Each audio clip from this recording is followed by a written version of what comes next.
Nobody think a grown-ass man playing around with little radio flyer wagons.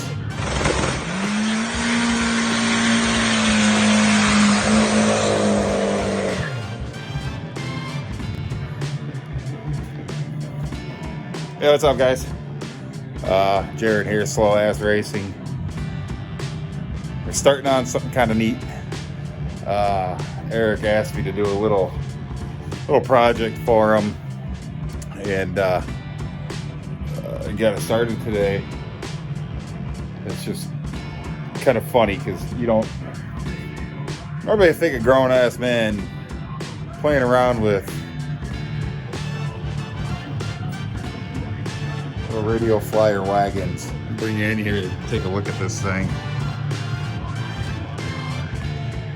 We're going to build him a little hot rod wagon for Alaina. I got started on it. We got some wheels from Ryan Haglin and KDM. He had some tires for us to use for this. We got a set of wheels coming to fit the tires. But this is kind of the look we're going for. Has some clearance on it. 11 by 710s in the back and 10 by 4s in the front. I got some 1-inch tubing right here. This is just standard 1-inch tube. It's a little on the thick wall side for this, but hey, this thing's gonna be stout.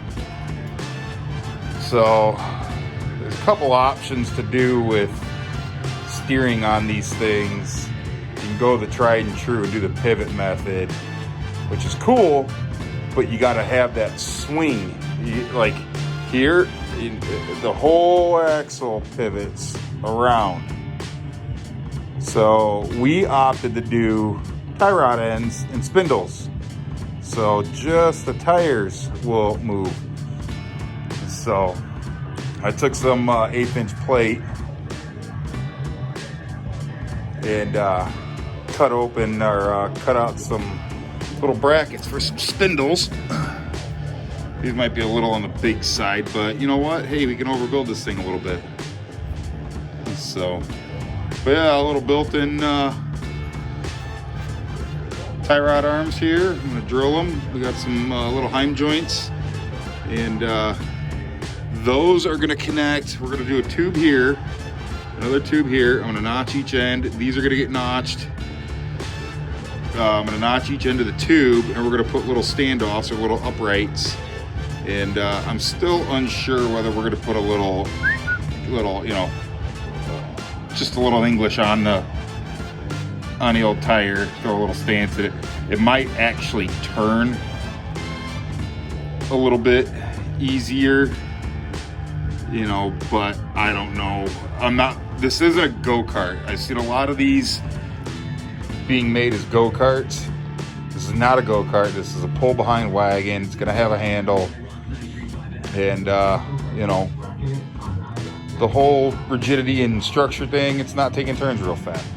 Steering's probably just gonna go straight up with the spindles, and it's gonna have a little center pivot point here in the middle of this bar that's gonna go there. There's gonna be a center pivot point that's gonna go back whatever the distance from the center pin to the center of the tie rod end is how far back I'm gonna go with the center pivot point. And then I'm gonna probably come out 1.5 that length. So if this is 4 inches, we're gonna come out 6 this way for the handle. We're gonna come out 6 inches this way for the handle for a little bit more leverage and swing when you go around. So we could really get some turn on these wheels, you know, to pull around if you gotta maneuver in tight spaces.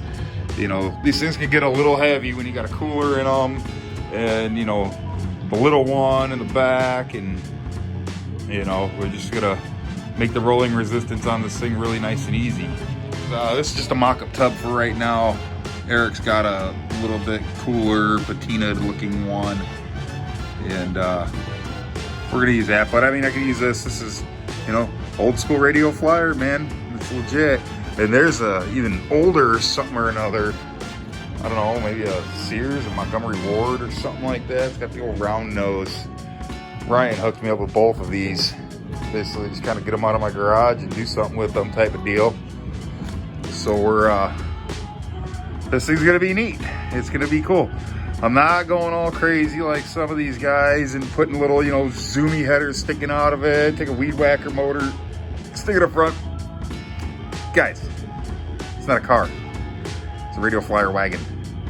Stop trying to make them look like cars. Just make it a wagon. So that's what we're doing. It's a wagon with a little slow ass racing twist on it.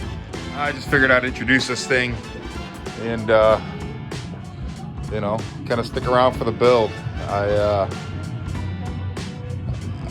did a quick measurement of this stuff.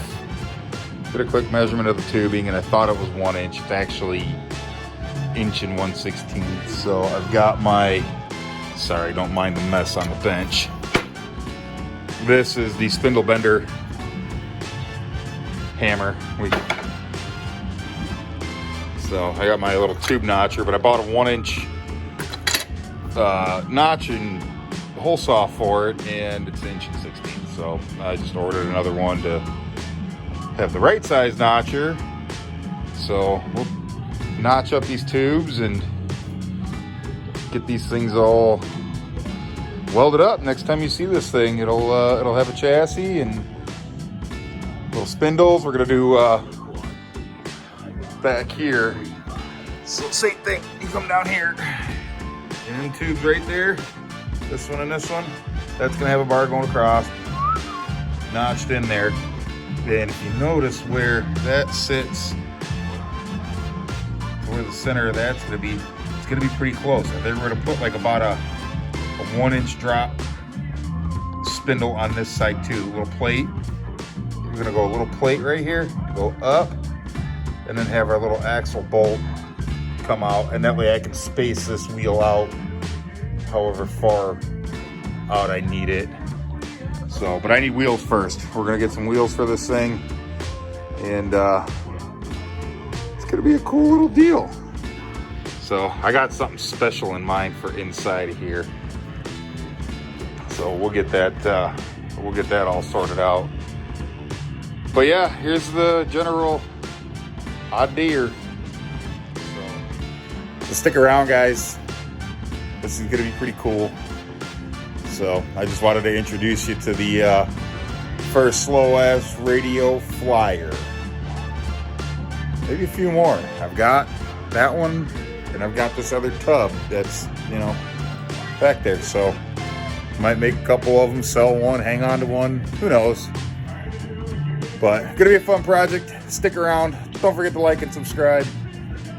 We'll be back at ya.